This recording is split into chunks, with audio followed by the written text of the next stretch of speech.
சேனைக்கிழங்கு சமைக்கும் முறை, படிப்படியான செய்முறை மற்றும் குறிப்புகள். தேவையான பொருட்கள்: சேனைக்கிழங்கு 250 கிராம் மஞ்சள் தூள், 1/4 டீஸ்பூன் உப்பு, தேவையான அளவு எண்ணெய், 2 டேபிள் ஸ்பூன் கடுகு, அரை டீஸ்பூன் உளுத்தம்பருப்பு, 1 டீஸ்பூன் கறிவேப்பிலை, சிறிதளவு மிளகாய்த்தூள் அல்லது சாம்பார் பொடி, 1 டீஸ்பூன். செய்முறை: சேனைக்கிழங்கின் தோலை நீக்கி சிறிய துண்டுகளாக நறுக்கவும்.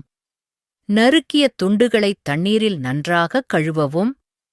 ஒரு பாத்திரத்தில் தண்ணீர், சிறிதளவு மஞ்சள் தூள் மற்றும் உப்பு சேர்த்து சேனைக்கிழங்கை 80% வெந்துவரை வேகவைக்கவும்.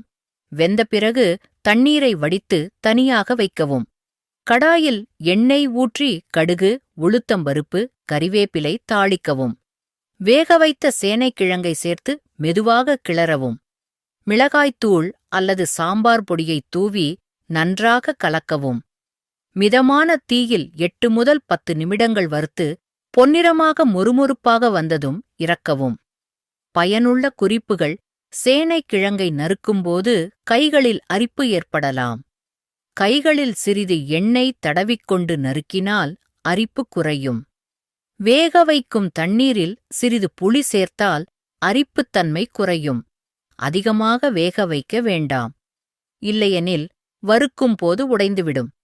இறுதியில் 1 டீஸ்பூன் நெய் சேர்த்தால் சுவை மேலும் அதிகரிக்கும். மொறுமொறுப்பாக வேண்டுமெனில் வறுக்கும்போது சிறிதளவு அரிசி மாவு தூவலாம்.